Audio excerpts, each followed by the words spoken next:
ये सईं मुनीब सुल्तान जो कि गद्दी नशीन है दरबार हज़रत सुल्तान बाहू रहमतुल्लाह ताला अलैह के, उनकी रहायशगाह है। ये पप्पू खलीफ़ा साहब हैं, अखलाक अहमद और पप्पू खलीफ़ा, ये साजिद खलीफ़ा साहब हैं।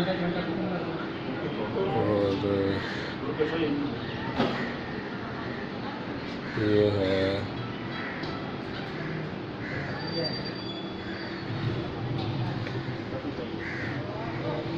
साईं जी की हवेली।